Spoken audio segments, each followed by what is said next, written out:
All right, good evening to everyone again. Hopefully everyone is well. Let's go ahead and get started. Be sure to place your name and your campus back in the chat.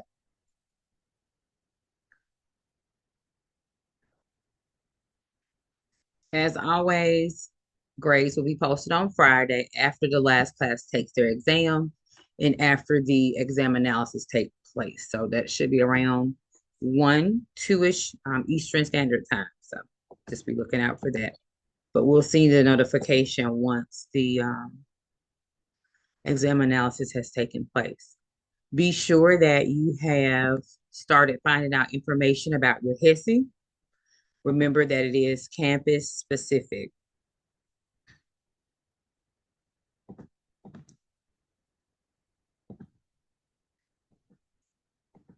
Place your name and campus in the chat.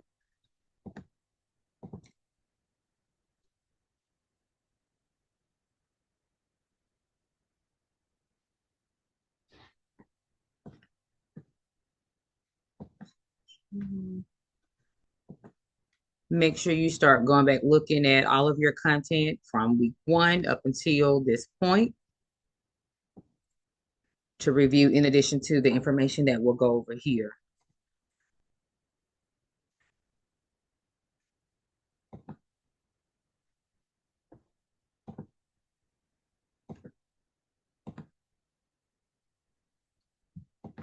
Okay.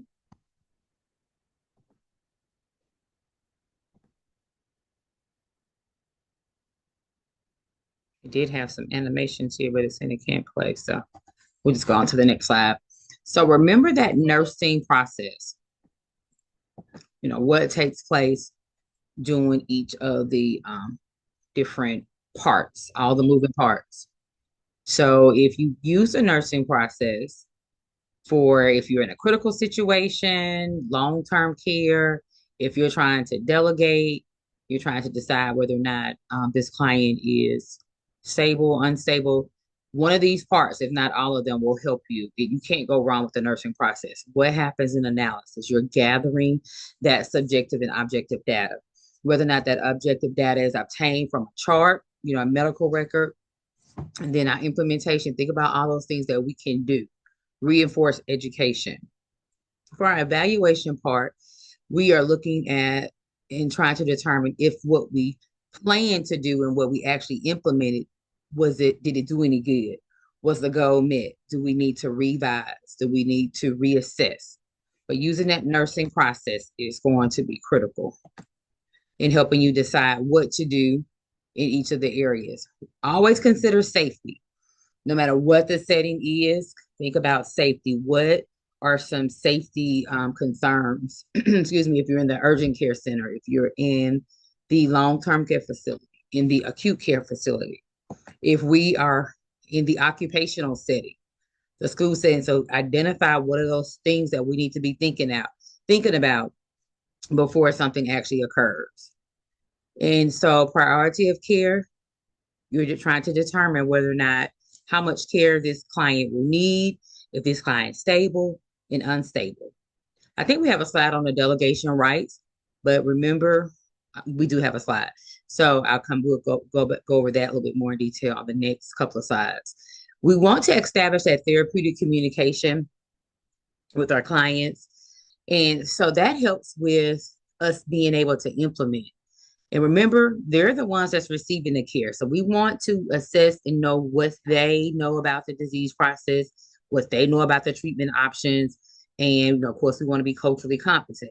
Is there anything that they want to include in their care? It's a collaboration, not only with them, but also the others that are on the healthcare team. When we're delegating, remember, we're not delegating anything that's going to need decision, teaching. Like I said, we have a whole slide on that. A UAP, unlicensed personnel, will not be administering medications. They will not be making decisions about the data. For example, if they obtained a blood pressure, it's okay for them to obtain the blood pressure measurement. But as far as saying, hey, this is high or low, or this is better than it was the last time, that is outside of their scope of practice. All things safety, be thinking about what's in the environment. Who should we be notifying? Should someone be notified? Remember the different precautions and what we should be doing, no matter what the setting is. If this person goes home, the contact, remember we talked about placing those items inside of a container or a bag that still keeps it away from the rest of the garbage. Because remember, in the home setting, these they might not have all the different garbage cans and receptacles that we might have in these facilities. But we still want to be precautious and provide reinforce that education about the things they need to do to keep their family members safe. Hand hygiene, washing with that soap and water, making sure if we use that alcohol-based sanitizer that it is the appropriate percent of alcohol that's in it.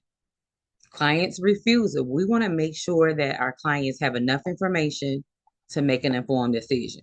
Then we support their autonomy. Excuse me. That's whether or not they comply or refuse treatment. We do want them to have all their questions answered, all the information that they need to make an informed decision.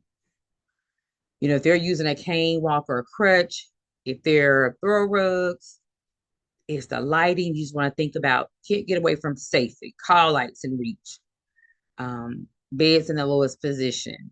Or some clients may need to be moved closer to the nurse's station. Some clients may need a sitter, but just thinking about that environment and all the things that could put that person at risk for. It may be a potential or actual risk, but just be thinking about it. Medication administration, we do want to use our medication administration rights, make sure that we are adhering to them prior to administering our medications. This lessens the chance of error being made because there are so many medications that are like, there are so many people with the same exact name. Some even have the same birthday. So make sure that those national safety goals, no matter which setting you're in, the hospital setting, and long-term care setting, that we are following those policies and procedures. They're in place for a reason to decrease, lessen the chance of us causing harm to someone. Positioning, it seems simple, but if a person isn't repositioned at a minimum of those every 2 hours, that leads to skin injury. That could potentially lead to skin breakdown, open areas on the skin, pain, and it just kind of spirals out of control. So just be thinking about, how can I keep this patient safe? What things do we have in place? What's the policy procedure that's in place that does that? We talked about prioritization of care. How much care does this client need? One person, two persons assistant, or does this person just need setup help? They just need reminders.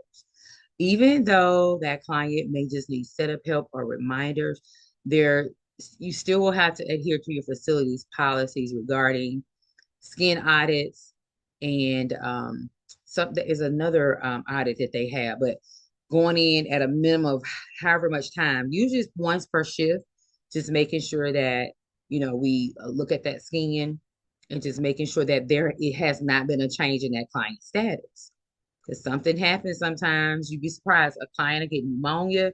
Then, initially they were set up help, but then they get a disease process, pneumonia, the flu, and they may need a little bit more help. So prioritizing that care that client needs is going to be essential for us to delegate, and make sure that we're communicating, allow time for questions and clarity.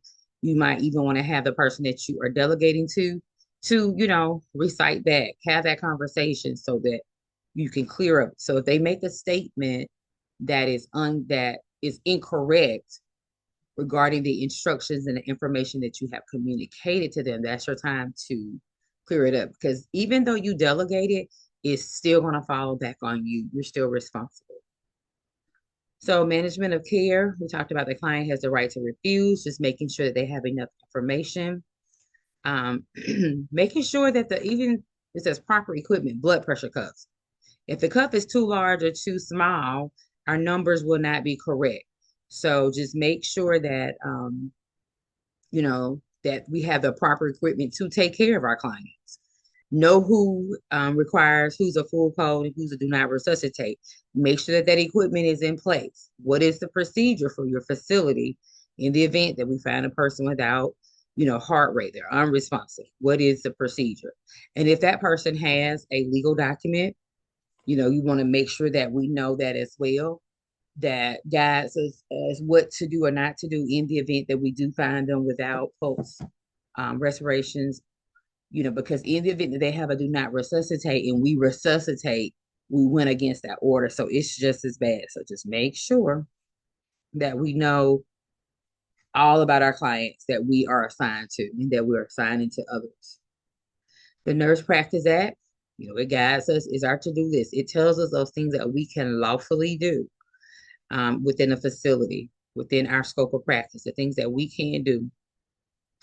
The facility, the different settings, there'll be some procedures that you might not perform in some settings, but nevertheless, the things that you're being asked to do should fall under your Nurse Practice Act. And it is specific state by state. If you're licensed, even if you have a compact license, you still must meet those requirements of that state that's in that compact. So remember your never events and your sentinel events. Your sentinel events are those that are, both events are serious, but the sentinel event is where someone's life has been lost. There's been a loss of eyesight or limbs, and then the never events is, something that could have been prevented. Both could have been prevented. The sentinel events are just a little bit more serious. You cannot undo. For example, an example of a never event is hospital acquired infection. So we can treat that. That person should get better. But if someone has lost their life or lost a limb because we didn't do the timeout procedure and ensure that we had the correct person, the correct site, and the correct procedure, we can't undo, that procedure if it was done. Organ donation, we do have to report death. Even if the person isn't an organ donor, we still have to report it. That's just another checks and balances, how they keep up with deaths. So remember, legal and ethical. What you're going to be held to is what a regular prudent person or nurse, what would they have done in the same or similar situations? And you always want to go back to your Nurse Practice Act and those policies and procedures of whatever facility that you're in. Become familiar with that, because that's the tool that they'll use to say, hey, this nurse did the correct thing or this nurse did the incorrect thing. So client record access, if your client moves, for example, if you're in the acute care facility and you're working in the emergency department, your client moves to med-surg, and you no longer need access to that client's record. So be careful about, accessing records and things that you shouldn't, in the event that, if you're not providing care for that client anymore, then we don't need access to their records.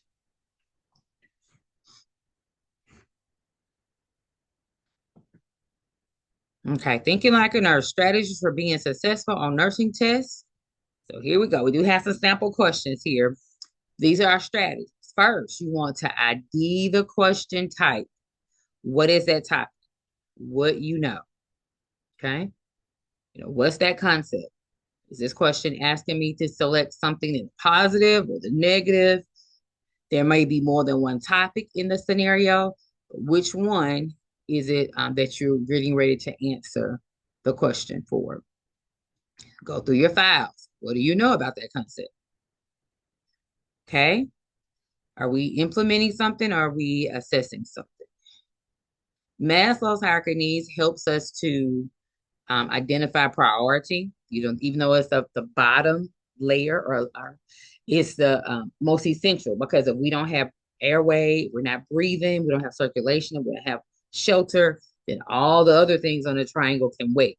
So Maslow helps us to put things into perspective. So questions like most appropriate and priority, think about that bottom layer and then go up. Okay. Spec. Is this client stable or unstable? Is this a real situation or is this a potential situation? So if a client has a disease process, Is this the scenario that's going on? Is it expected, or is this something that's unexpected with this disease process? Is this something that's been going on for a long time, or is this something new? Okay, of course, ABCs, airway, breathing, circulation. And then what are those expected outcomes? This right here helps you to think through the scenario, consider the nursing process, and select correctly. Okay, these are some other strategies. You can kind of imagine or visualize the client as you read through the scenario. As you're looking, if the scenario has lab results or vital signs in it, just go through your list, through your files of what's normal. So you're seeing in the scenario, this person's blood pressure is 132/84. What is the normal? Is it high, low, or is it subnormal? Okay. So think about it in reference of time as well. Is this person a new admit 2 days post-op? Because in the event that our interventions are a little different if a person is ready for discharge versus a person that's just coming in, or a person is getting ready for surgery, and then a person that's after surgery. So put it into context, the scenario. Okay. Consider the age. This is a young adult, this is a child, is this an older adult? Okay. First doesn't always mean assessment. Okay. And actions don't always mean implement. So these are just some strategies, and you just take from the list which ones that best fits your learning style so that you can select the appropriate answer. So we just talked about Maslow's hierarchy of needs. ABCs, airway, breathing, shelter. That's going to be the highest priority when you're trying to select most appropriate and priority. When you have those questions too, that says most appropriate or priority, when you read those answer choices, more than likely, we can do all of those things or several of those answer choices, but the question is asking you which one is most appropriate. So which one should be done first, priority. Okay, this is another strategy of waiting to look at the information and to sift through it and figure out what you need to do first. So again, just different ways to address all different learning styles. Okay. Talked about airway, breathing, circulation, and safety. You can think too, if they're asking you to select, we're going to take care of all of our patients, but if you're having to select and determine which one would you take care of first, a question you can ask yourself is who is going to die first. That still is saying the same thing as who's having a problem with airway, breathing, and circulation. Okay. Always consider safety, no matter what the setting is. What's an environment could put this person at risk for some type of injury or fall. Okay. Recognizing expected and unexpected behaviors. To prove minimal competencies, a beginning nurse must demonstrate ability to make appropriate nursing judgments. Need to be able to recognize both expected and unexpected outcomes. And we'll have some scenarios here in a minute. Okay, what is the expected outcome of your action? What is the best action for the expected outcome? Will this help or hurt the situation? These are all things that you can, whichever verbiage that you like in order to help you answer the question. Is it desired? Is the same thing as saying, is this an expected outcome? Okay. If I could only do one thing, then leave the room, what would be that thing that you would do? That's selecting priority. Okay. All right. Here we go. Challenge question. I'm going to put a timer on, let's see, 2 minutes. That gives you time to read through. And then on your paper, you can just write down an answer. And get my little timer pulled up. Remember, for our exams too, their time. So 2 minutes should be enough. And timer. Yeah, you have to read through before I get it pulled up here. Let's see. All right, 2 minutes. Think about all those different strategies that we just talked about. And go.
let's see here.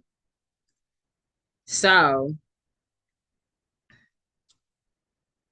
bladder spasms after draining 1,000 cc's of urine during the insertion of an indwelling catheter. Stable, real is expected. So the client that, and all these are expected as well. So the client that we're going to take care of all of these clients, but the one that we would take care of first would be the one that's having the unexpected outcomes. So it's saying respond to first, priority, most appropriate. Okay, let me read.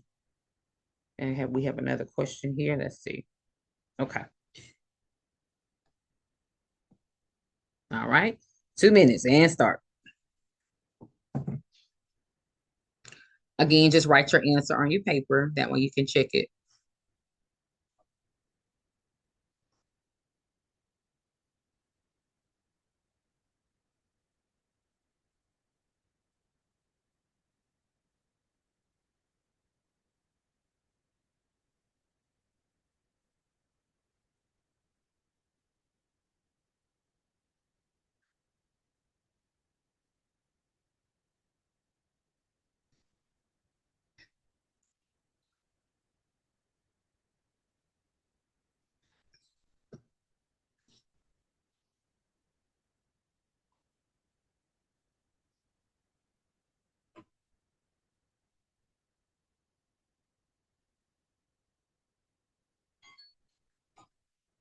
All right.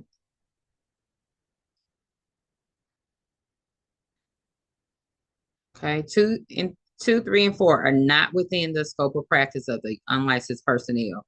We're asking them to make judgments. So measuring that height and that weight would be within their scope of practice. Okay. Active listening. Silence is the one that we usually don't think that is good. It's positive, and it is a way of active listening, remaining silent. We do also have restating, clarifying, reflecting, paraphrasing. And these are just us expressing the nurse what the client has said in different ways, just to ensure the information that we have received is actually what they actually meant. This minimum encouraging, we use sounds or words to encourage the person to continue to talk.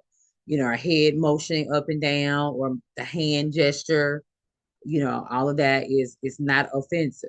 But remaining silent is a part of active listening, you all. Just allowing that client to just finish what they're saying, talk it out. Sometimes they have to scream, just being silent and being there. Sometimes they're not ready to make decisions yet. And so it's okay. We just give them that time.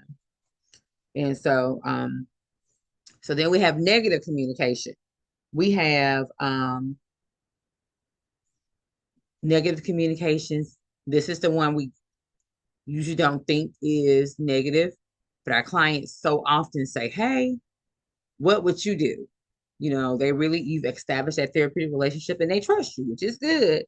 But we don't want to give advice. We want to make sure that they have enough information so they can make an informed decision. So giving advice is considered negative. The why questions, judging, belittling, probing, and false reassurances. I think we so easily want to say everything is going to be okay.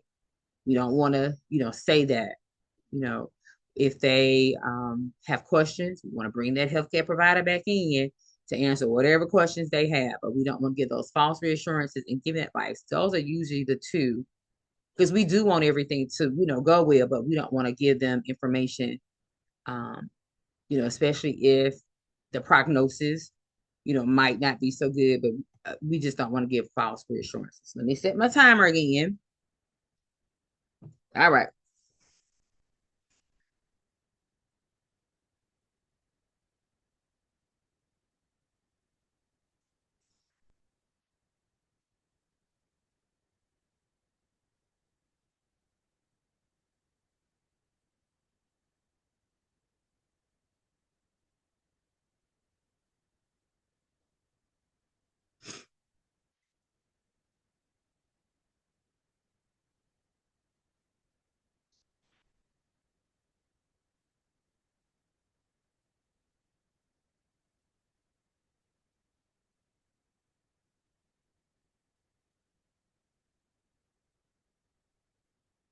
Okay, again, just write your answer on your paper.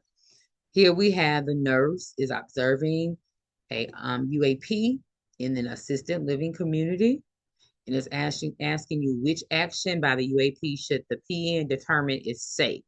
So when we read the answer choices, we are looking for things or actions that are correct. Okay, so here we go. Obtaining those vital signs for a client who takes blood pressure medication. So they're measuring the blood pressure. These other things are outside of their scope of practice. Okay, start my little timer again.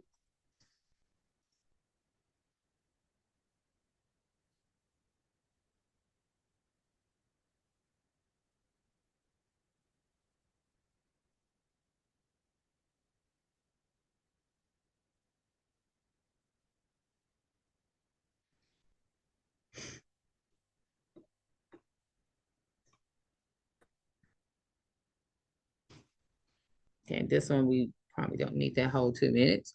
So we have the nurse that's emptying a urinary bedside drainage unit.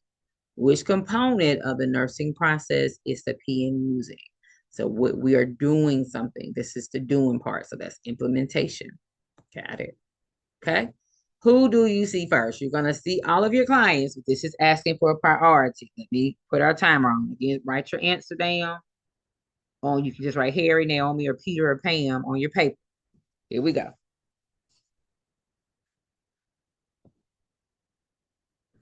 Who do we see first? Think about expected, unexpected.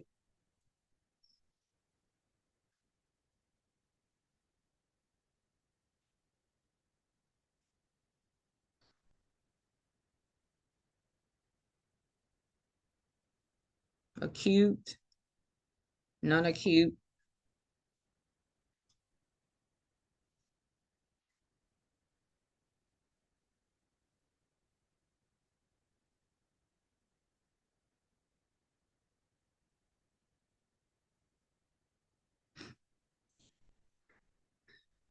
Okay.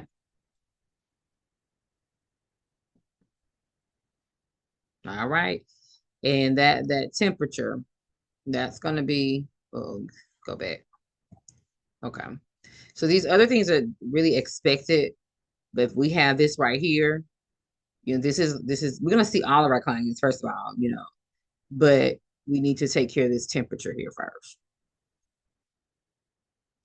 What are the most common reasons that a new grad loses his or her license? Failure to notice or recognize. So what does that mean? It can mean several things. The lab has called. They're reporting critical lab values to you. The X-ray department has called and they're reporting, critical results to you from a chest X-ray or whatever. You're the one that answers that phone. So they type in who they give that information to.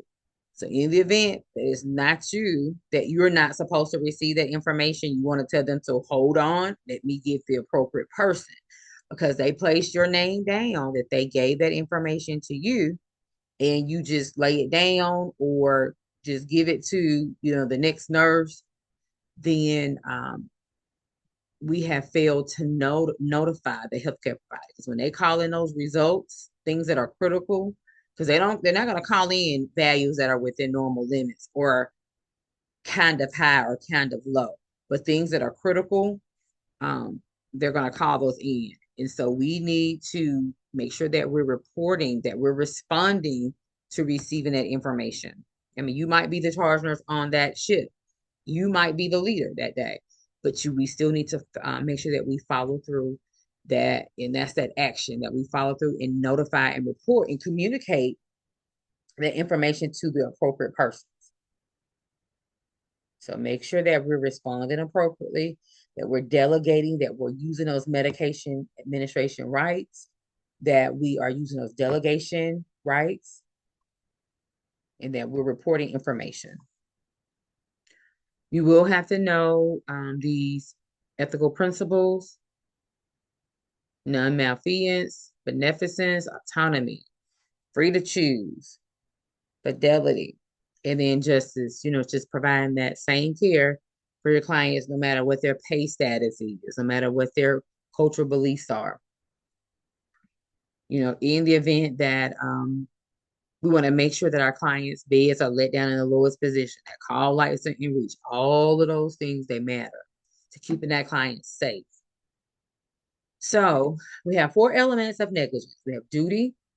Was this client assigned to you? Breach of duty. The client was assigned, and the actions or interventions that were listed in the care plan, that individualized care plan, did we follow the roadmap? Did we do all the things that were listed in their care plan? If we did not do something that was an intervention that was listed in their care plan, then that means we breached that duty.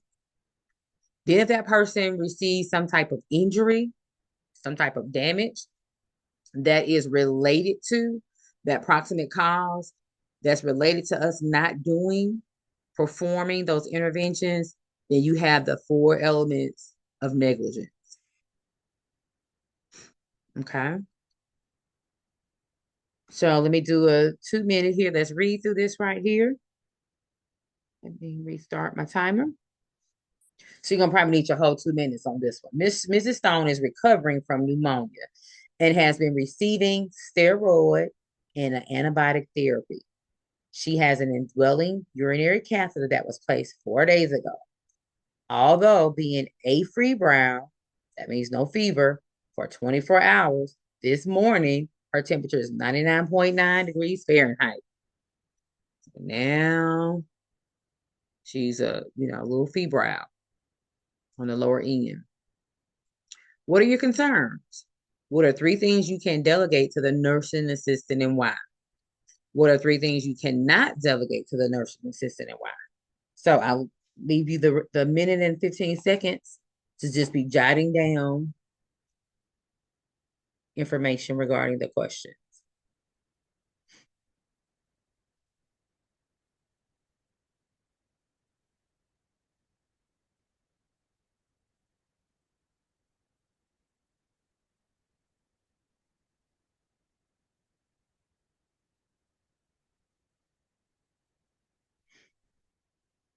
Okay, 45 seconds left.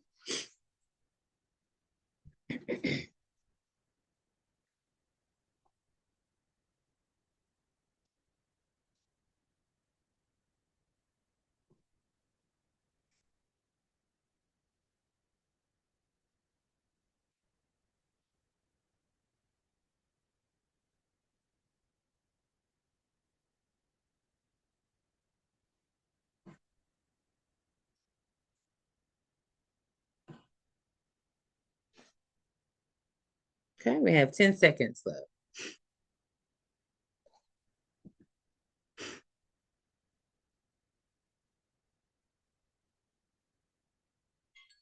Okay. All right, so we should have said, the patient receiving these medications, they had this indwelling catheter, just a mere fact of someone putting this in, they kind of stay away from placing urinary catheters because it is an aseptic technique, it's a sterile technique, and that one breach of sterility can cause this person some harm. Okay, it was placed 4 days ago. We know if the longer we leave these in, the body gets used to it and doesn't do what it was made to do. So it'll get kind of lax because it's dependent on now this catheter to drain the urine. Okay. Person has been without fever, temperature's getting a little, not high, but a little bit elevated. Okay. So we can delegate walking, vital signs, bathing, emptying that Foley catheter, reposition, assist with feeding. We do not want to delegate anything that requires communication with the doctor, education, anything that's going to require decision. For example, this glucose, they check the glucose. The number is 201. So would we allow the unlicensed personnel to check the glucose and decide how much insulin they should get? No. We do not delegate assessment, communication with the healthcare provider, disease education reinforcement, medication administration, IV or catheter care, or Foley catheter insertion. What are some areas of education that OPN should reinforce with Mrs. Stone concerning the pneumonia? Okay. But you have any of these on your list? That coughing and deep breathing, frequent rest breaks, using that incident spirometer. Usually they don't like to use that. Providing that information about decreasing the transmission, taking all those medications as directed. Usually once people start feeling better, they want to stop the medications. And then we have to have plenty of fluids on board. That helps with the fever. It helps that those medications to dissolve and absorb. Plenty of fluids on board, unless it's contraindicated. Okay.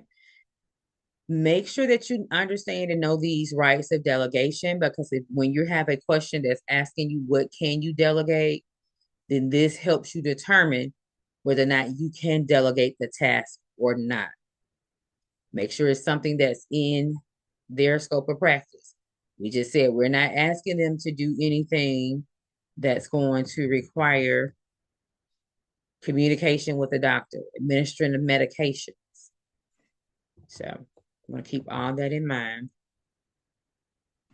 You know, is this client stable or unstable? You know, is this a correct person? Make sure the information that we're communicating, you know, have a conversation about the information that you gave them, because sometimes when we communicate, the receiver doesn't receive what we actually, the intent was. So just make sure that we ensure that the instructions, those directions that we've communicated, you know, that the person actually understood it. And then we still are not relieved of that duty. So we still have to supervise and then evaluate. Which of these assessment findings indicate a positive expected response in a 35-year-old client recovering from pneumonia?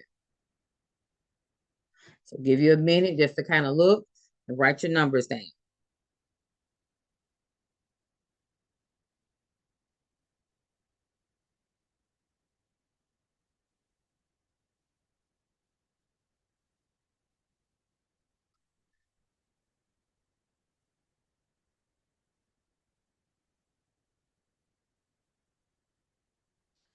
Okay. So we should be, if a positive expected, this, you know, we expect all our clients to be getting better. So we're selecting things that indicate there's improvement or that this client is getting better. So the O2 sat was at 92, now it's 95%. So that gas exchange is improving. They're not having as many abnormal breath sounds. That potassium level is going back towards normal, as well as the creatinine level as well. So a positive expected, the things that we expect, and we expect the client to get better. They're recovering from pneumonia. They're receiving all their medications that they're supposed to. They have used their incentive spirometer. They have a correct amount of fluid intake. So those are things that we should be seeing that should be improving. Okay. I don't see any questions in the chat, so I'm going to keep on going. A client has been taking antibiotics for 3 days to treat pyelonephritis. Which finding requires the nurse's immediate attention? So we will respond to all of these, but it says requires a nurse immediate attention. So which of these do we need to respond to first? This is another priority question. It's another way of asking you. First. Okay, write your number down. Anorexia, fever, cloudy urine, or nausea. Okay, fever. Fever, something's wrong. We got to address that fever. Good. Okay, safety. You have been alerted to the following situations for your clients. You want to create a sign for each that would direct care providers and visitors on actions to be taken. So critically low white blood cell count. Think about what sign would you see outside of that client's room. Person has a positive TB skin test and sputum test. Think about those precautions. History of MRSA in the nares. MRSA in that leg wound. Okay. And I'm sure if you've been in the hospital setting, you've seen these different signs. Okay. We want to protect that patient because they don't have enough to fight off. So it's like the opposite. We want to protect them rather than usually most of the time the client has some type of infection. But this one, we're trying to prevent them from getting an infection. Okay, positive TB skin test and sputum test, that N95 particulate mask respirator. This client is usually in a private room. Okay, and the difference with these both are MRSA, but this one, if they have a leg wound, usually is covered up. So, but the nares are not covered, so that's airborne. So we want to make sure that we're teaching once this client goes home that they're placing those soil dressings, and even if we're in a hospital setting or long-term care facility setting, that we're disposing of those soil dressings properly because they have MRSA in them for that client. Okay. The nurse reviews the teaching plan in the electronic health record for a client using epoetin alpha for end-stage renal disease. The nurse would question what part of the teaching plan. So if we're questioning something, is the information correct or incorrect? Would we be questioning things that are correct? Probably not. So we're looking for something that is being said that's incorrect. Okay, avoiding large crowds and fresh fruits and vegetables.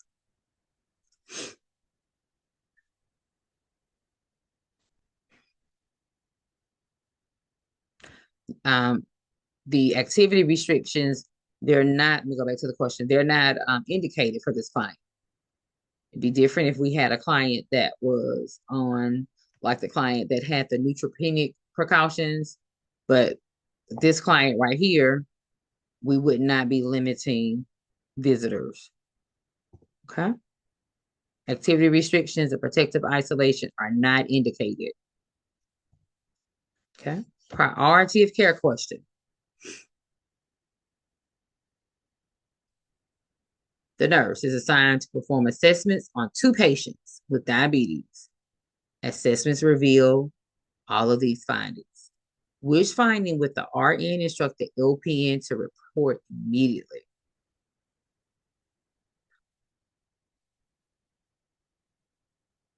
ABCs, life, limb, eyesight, breathing, airway, shelter. Which of these? Because immediately is asking which one should be first. What's priority? This profuse perspiration, because more than likely is an indication that something's going wrong with that glucose level. Usually is low. So that's the one that would be priority. This one right here, we know is 185. But a person that's diabetic and we are unsure of what their glucose is and they're sweaty, they're clammy, then it's something gone wrong with that glucose. That's emergent. Okay. All of the following nursing care activities are included in the care plan for a 70-year-old man with Parkinson's disease who has been referred to the home health agency. Which activities would the LPN delegate to the UAP? So which of these are appropriate, are correct, that it is okay for the UAP to do? Those are just different ways you can look at it. Go back to our delegation rights. Can they assess? Can they monitor? Can they record? Can they assist? Okay. Remember, the UAP education and scope of practice include checking blood pressures and pulses. The LPN would be sure to instruct the unlicensed personnel to report the heart rate and the blood pressure findings, whatever they are. In addition, UAPs can reinforce previous teaching or skills taught by the RN or personnel in other disciplines, such as speech. A lot of times, the speech therapists and the physical therapists, they go in and they teach the unlicensed personnel the information that they want them to reinforce. This is not new information. And they get them to sign off on the plan, the information that they want them to reinforce. This one back.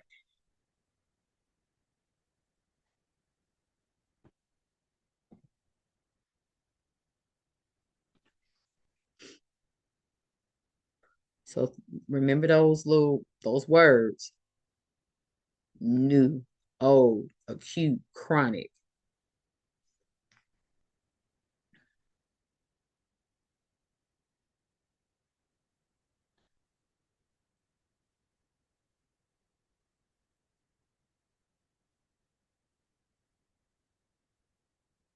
Okay. Any nursing staff member who is involved in caring for the client should observe for the onset and duration of seizures. You know, we're actually timing how long the seizures actually occur. Administration of medications is included in the LPN education and scope of practice. Turning the client on his or her side to avoid aspirations is certainly in the scope of practice. Teaching, discharge, planning, and assessment for adverse effects of new medications are activities that require the RN scope of practice.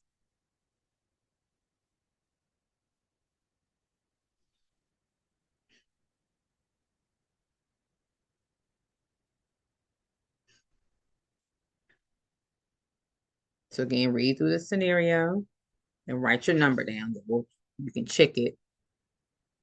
I'll give you a minute.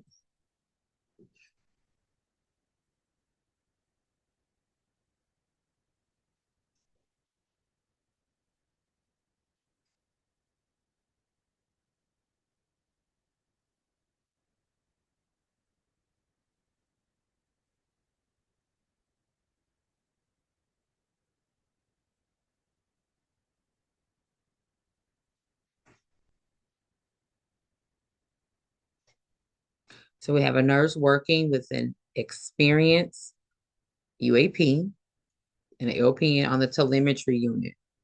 The client has had an acute MI heart attack 3 days ago. They've been reporting fatigue and chest discomfort when they walk, ambulating. Which nursing activity included in the care plan is best assigned to the LPN? So up here it mentioned both. You mentioned UAP and the LPN, but the question is about the LPN. Okay. Okay. Administer nitroglycerin sublingually if chest discomfort occurs during client activities. That is included in the LPN scope of practice. This is the UAP scope of practice. You know, just measuring, collecting those vital signs. And that client teaching, that's the RN scope of practice. Okay. Give you another minute.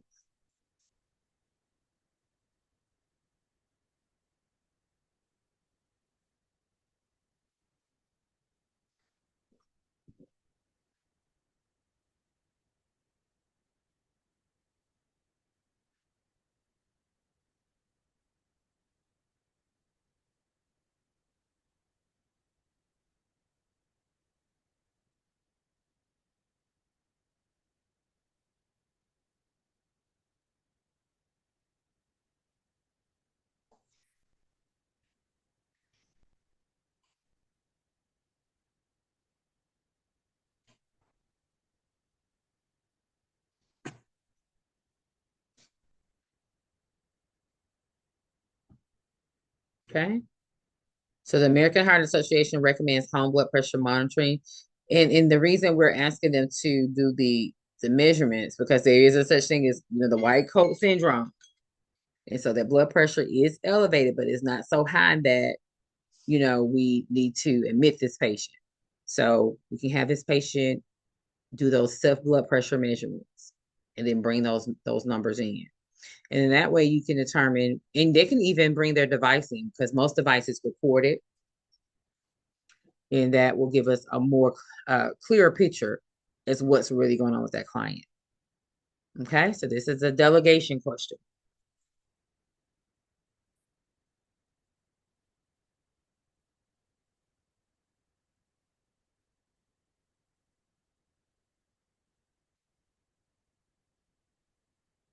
When you see certain words, you automatically know that unlicensed personnel is not going to do this.